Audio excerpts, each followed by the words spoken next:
గణేష్ ఉత్సవ సమితి ఏ ఒక్క అనుమతికి రూపాయి కూడా చెల్లించనక్కర్లేదు. ఆంధ్రప్రదేశ్ హోం మినిస్టర్ వంగలపూడి అనిత జగన్ ప్రభుత్వం వినాయక మండపాల ఏర్పాటుకు వసూలు చేసే వివిధ రకాల రుసుములు అన్ని 10 రోజుల కిందటే రద్దు చేశాం.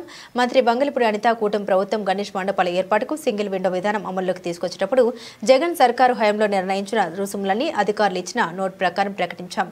ముఖ్యమంత్రి చంద్రబాబు గారి దృష్టికి విషయం వచ్చిన వెంటనే గత ప్రభుత్వం నిర్ణయించిన విధానం రద్దు చేసి ఒక్క రూపాయి కూడా ఏ ఒక్క అనుమతికి తీసుకోకూడదని స్పష్టంగా తెలిపారు.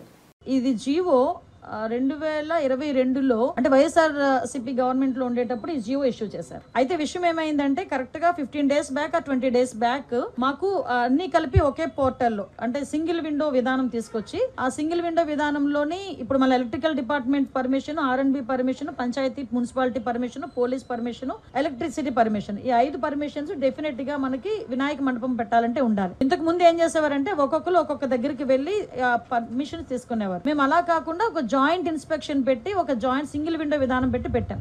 అయితే ఆ రోజు ఏం చేశారంటే ఇదే జీవోని నాకు డిపార్ట్మెంట్ వాళ్ళు తీసుకొచ్చి ఇచ్చారు.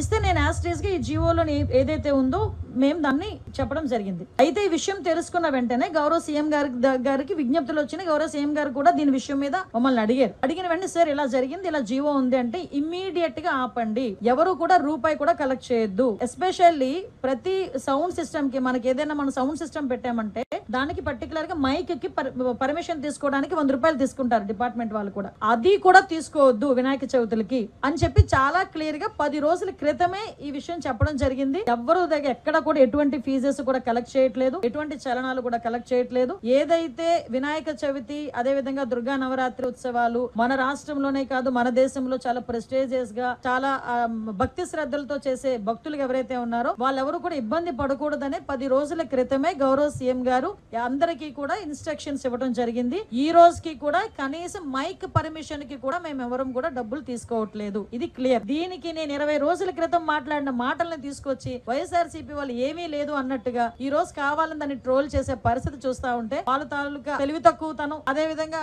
వాళ్ళు బురద జల్లే కార్యక్రమాల్లో వాళ్ళకి టైమ్ సిచ్యువేషన్ అలాంటివి ఏం అవసరం లేదన్న సంగతి కూడా చాలా క్లియర్ గా అర్థమవుతుంది. ఇది క్లియర్ గా ప్రజలందరికీ కూడా అర్థం కావాలి కాబట్టి చెప్తున్నా. ఇది ఆల్రెడీ 2022లో ఇచ్చిన జీవో. ఆ రోజు ఆ జీవోని కూడా పక్కన పెట్టి ఎట్టి పరిస్థితుల్లో ఎవరికి కూడా అది కలెక్ట్ చేయొద్దు అని చెప్పారు. ఎవరు కూడా అక్కడ కలెక్ట్ చేయట్లేదు. ప్రతి ఒక్క చోట కూడా వినాయక ఉత్సవాలు అంగరంగ వైభవంగా జరుగుతున్నాయి. ప్రజలు ఎవరు కూడా ఇబ్బంది పడట్లేదు.